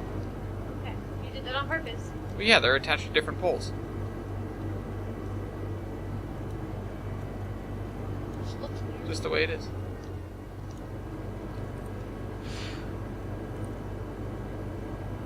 It would almost look too perfect if they lined up. Just so. One of the things that's great to take away about this, about building, is things are really, really, really imperfect. Things are really kind of chaquat. You go out in the world and you look around and you go, why doesn't that line up? And the answer is usually just because it doesn't. Because when they built it, they just built this way and built this way, and they had to make some compromises, and things just didn't quite come together the way that they could have. But in order to do that and to make them line up perfectly, you would have to resize things, or spend more money, or do another study, or do all sorts of things that might cost more. And so you just don't end up doing them. So you end up with things that are weird and misshaped, and things aren't always in straight lines. And that's one of the things that I think is a really important takeaway for route builders. Because a lot of the time, if people want inspiration for routes, or if people want ideas or suggestions or whatever, my number one thing is like, go out, look around. Play like a few rounds of GeoGuessr, you know, and really observe your surroundings. Or play, or just go sputz around on Google Earth and just look down on the world and note how far apart stores are, and how far apart houses are, and how long driveways are, and where the garages are, and what is in between them.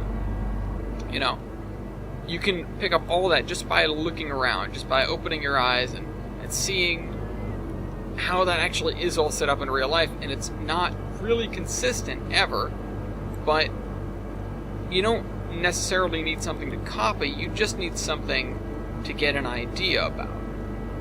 You just need something to give you some inspiration, something to use as a go-by, but not something to exactly copy. And just as there are so many things where if I saw that in trains, I'd be like, that's not real, because it looks too perfect to be real life. There are things that, or sorry, I went off on tangent. Alright, I got off course slightly on that. There are plenty of things that I've seen in real life where if I had seen them in a train's route, I would have docked creativity points or whatever, because I would think, well, that's not realistic, that doesn't look like that, or, docked world points because that's just not the way those things are set up, or that's not the way a mountain looks, or something to that effect. But the fact of the matter is, I'm staring down the real world. You can't deny what you're looking at. You can't look at a hill off the side of the highway and go, well, that doesn't look like a real hill. Because it is a real hill. You're staring at it. It's sitting there. Nobody, you're not in Epcot. They didn't build that for you. It's there. It's a product of continental drift and weathering and all the other processes that make a mountain or a hill or whatever. And so it is, in fact, a real hill. And yet, if I saw somebody building that, I might go, well, that just looks absurd. How would you ever get that? But everything in life is dictated by a million factors. We can't possibly even know half of them. So, we are left with what we are seeing, and from there we have to figure it out. So, when it comes down to route building, you can make a lot of things even if they do look a little too good, or even if they do look a little too bad. Because as long as they're within a realm of possibility, as long as they aren't, certainly fiction, then they're real enough. It's a really, really fine line to walk. And I don't think I'm walking it very well. I think that the areas that I'm building are too perfect. That there isn't enough that's, there aren't enough buildings here. There are parking spaces on this main road, but the other roads don't have parking spaces, and a lot of the houses aren't going to have driveways, and, these stores, they don't, all have dumpsters or whatever. A lot of the area is manipulating things to make it come out to a way that I want to see, or something that I want it to look like. So, I just have to take what I know, take what I figure can exist, and turn that into something that I want to exist. And if I have to push the boundaries a little bit, then so be it. As long as, it can either be explained or it just looks good enough. It doesn't have to be perfect. That's where it comes down to with this, One of the best examples is, when I started out building this town, it was very, very gridded, It was based more off of olive.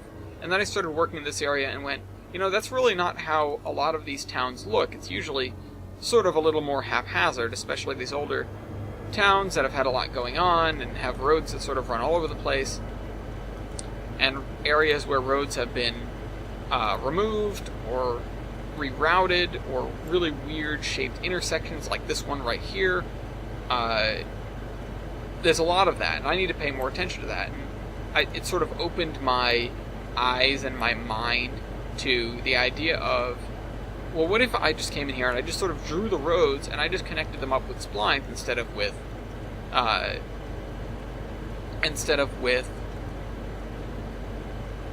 intersection objects. It'll make it so that I don't have to put everything at right angles or 45-degree angles, and it'll make it a lot more seamless. The roads will just kind of blend together. If I want traffic signs, it means I have to place them there myself, but that isn't the end of the world. I can do that. I'm an adult. I can place my own traffic signs. I'm a traffic engineer. I do this for a living. So yeah, it's sort of, and it's Mason's fault really, but it led me to this conclusion that I can sort of, maybe not do whatever, but I can do a lot. I can do a lot more than I thought I could.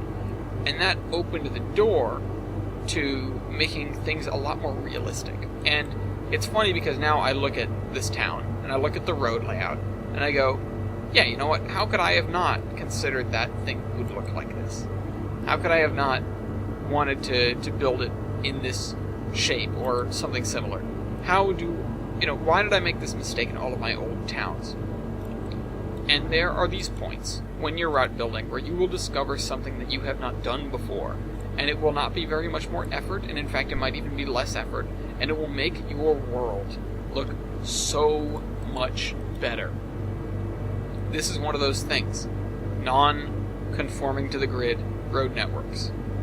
Simple, but really, really important.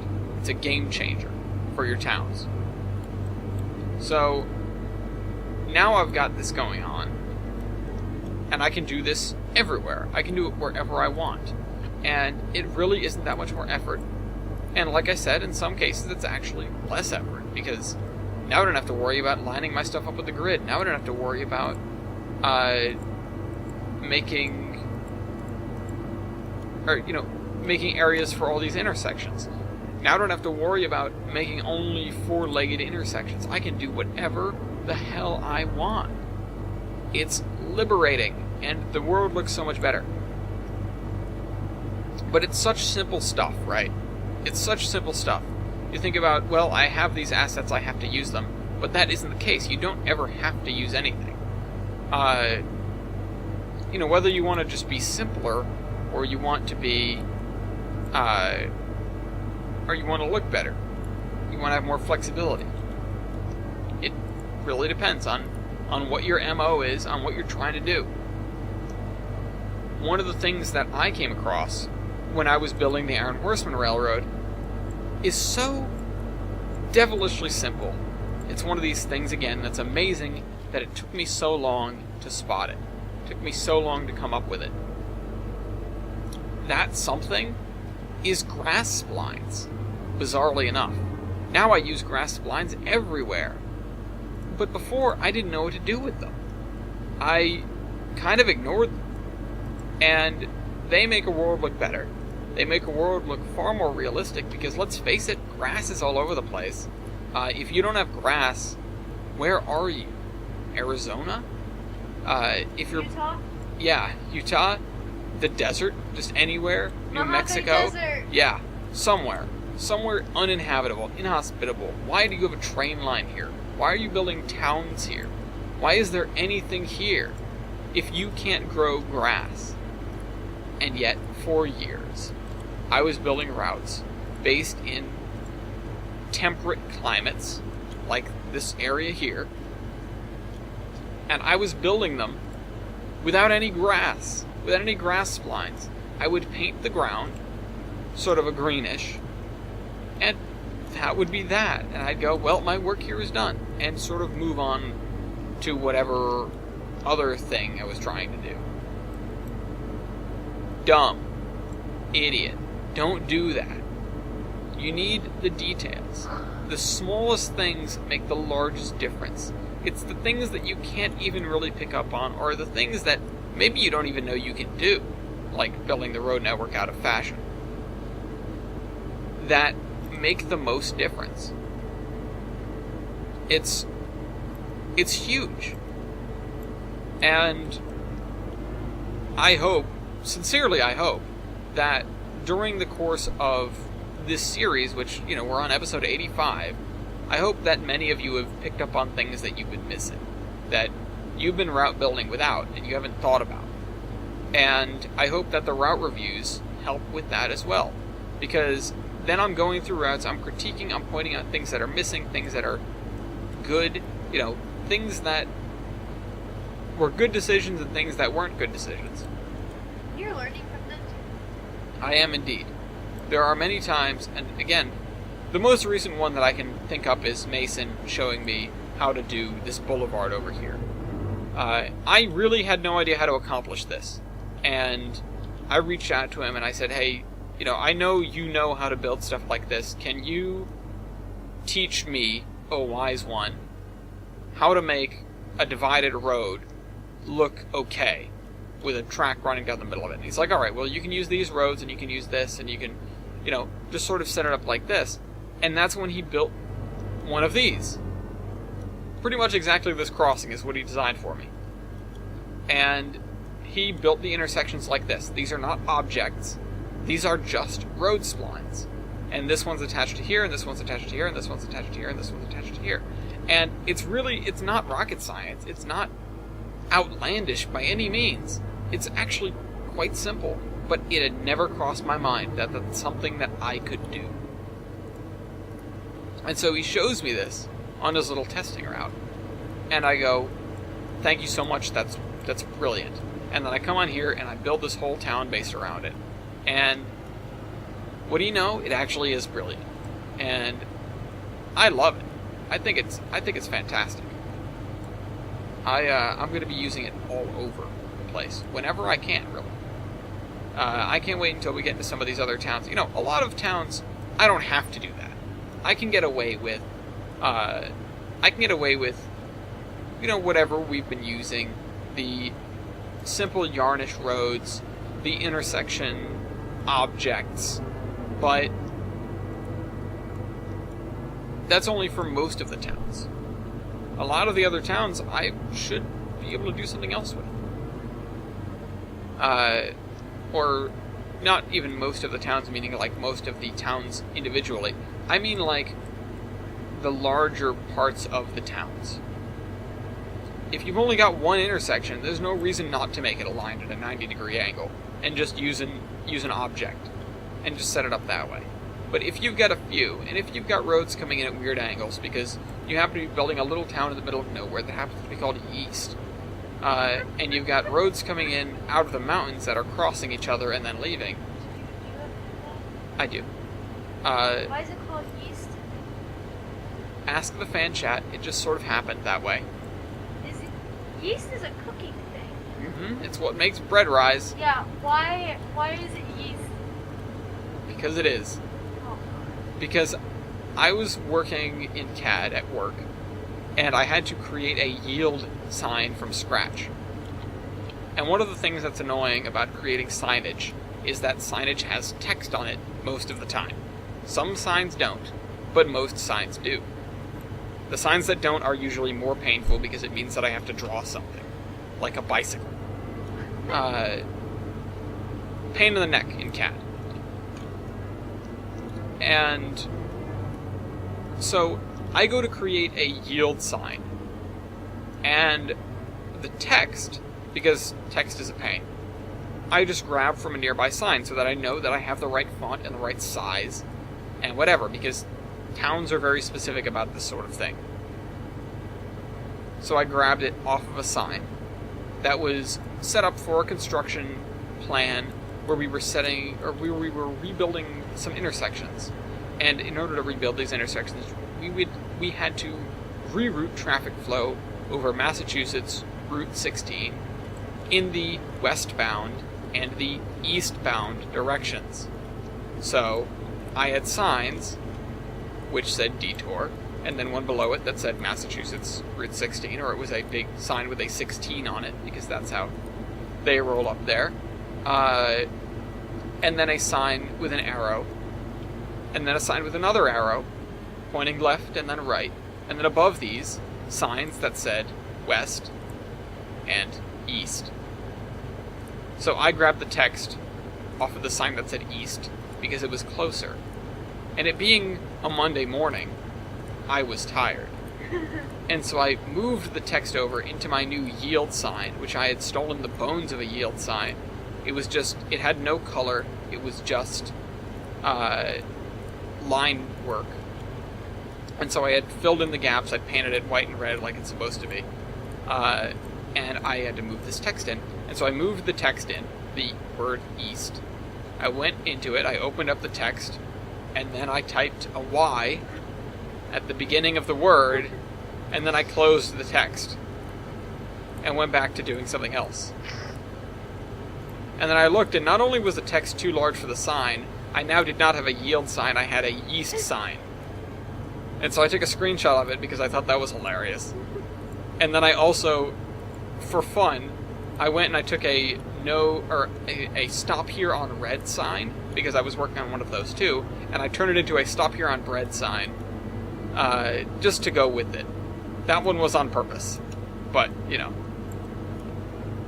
Alright, so this gravel is not ideal. These stones here. What about this?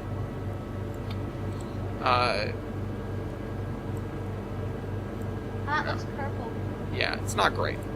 Coal ground. Nah. How about beach? Beach, yeah.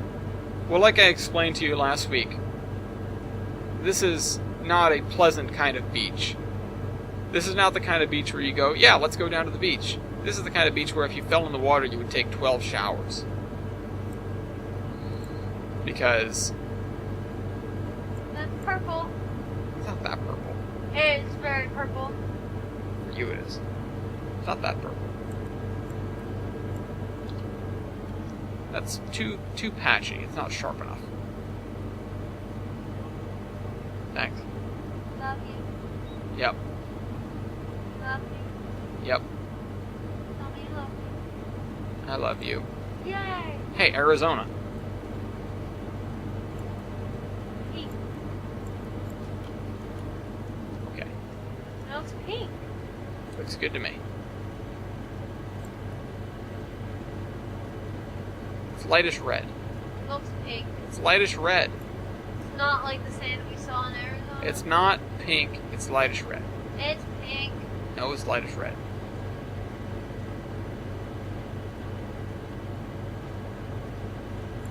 I wouldn't use pink. Come on now. The one above it is lightish red.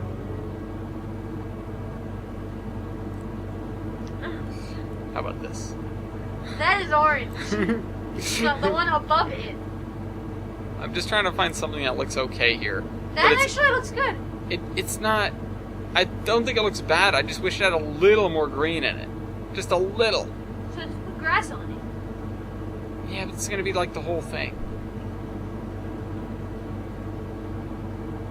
That's too green. I have 10,000 textures. That's the problem. It's just so easy to not even think about it. The nice thing is most textures are on the download station, so I usually don't have to worry about picking one that I can't use. But it still means I have to scroll through a lot. No. That's neon. No, it's neon. Ew. It's not supposed to be pretty. Ew. Marva. Better. A lot better. I think I'll use this. Yep. I was gonna say that. I want to start programming these trolleys. I have one of them programmed, but there's a major issue with these trolleys. So we have 3 or 4 loops of trolleys that are going to be running here. There is the north loop, which runs from the town in the middle, which is Doe Cliff, to the town at the end of the river there, Mason's Landing, and back. There is the south loop, which runs from here to Doe Cliff and back. There is the full line, which runs from this end, where the station is, down to the ocean side at Mason's Landing and back. And then there is the downtown, which runs through this loop that runs over here by the school, and then wraps back around and basically just stays in this town here. The issue with those is not really anything inherent to the routes themselves, but it is this. The one loop that is operational, which is the north loop, the one that goes up to Mason's Landing and then goes halfway down the line to Doe Cliff, turns around and goes back. It takes about 15 or 20 minutes to complete a full loop when it's running properly, which right now it's not. But it takes about 15-20 minutes to do a full loop. Say that takes, 10 commands. That's maybe lowballing it, but it takes 10 commands or so to do that. It arrives at the station, unloads, loads, blows the horn, heads to the next station. That's one station stop. 5 things. Or, well, no. That's like 1 1/4 station stop. Well, we'll call the last one an interlocking junction selection thing, because they have to go through some pretty tight interlockings and they have to decide where they need to go. So, they do that. That's 5 commands for 1 stop. If a train is only going back, if a tram or trolley is only going back and forth between 2 stops, that is 10 commands over the course of 20 minutes. Not outrageous, but then multiply that 20 minutes. So there are 3 sets of 20 minutes in an hour, so that's 30 commands. And then if the trolley runs for, 12 hours, that is 360 commands. That's a lot of commands. So I have a lot of figuring to do when it comes to setting up all these commands for the trolleys. Now, that is a really rough estimate, and it's going to take some trial and error to figure out how many commands I actually need. How many loops do I actually need before sending the trolley back to the trolley barn for the night? And then it will pull into the trolley barn, and it will sit there for another 12 hours, let's say, if we're just running on a 12-hour schedule. And then it will come out and do its normal run again. Because something that I've probably not explained to Madison, but I've explained many times on here, is that I intend for this route to be automatically operating 24 hours a day in a repeating cycle that will continue no matter what you look at. No matter where you are on the map, there'll be something going on, and you can leave it running for a full day and come back, it'll be right back the way it was when you started. And it'll just do the whole cycle again and again and again. If that doesn't sound outrageously difficult or complicated, it is. That is hundreds of trains, more than likely. Thousands and thousands of commands. If we have 300 commands for one singular trolley, imagine a mainline train that's going from town to town and has to stop and do pickups and drop-offs of all these freight cars, or a local train that is switching out a dozen industries. this place alone is going to be absolute abject chaos when it comes to programming. Come on. Come on. I'm actually just going to do gravel with this one. Because not only do we have the whole trolley thing, we have all of these industries set up out here. This is a twisty-turny nightmare. And then we've got this place, and we've got this yard that we've got to deal with, and all the stuff on this side of the river that the narrow gauge is going to be running. So, it's going to be really fun, and by fun, I mean I'm going to rip my hair out. But it's okay because I'll do it on stream, so at least it's content. Anyway, I hope you guys enjoyed this video. Remember, if you have any questions, comments, concerns, or whatever, something that you just want me to talk about, feel free to post them in the comments, and I will read them aloud next time. Madison, as she said, will likely not be with me here next time, but there's always the off chance that that changes. But either way, you can wish her a happy birthday. And we will see you next week. Bye. Train Man, Madison. out.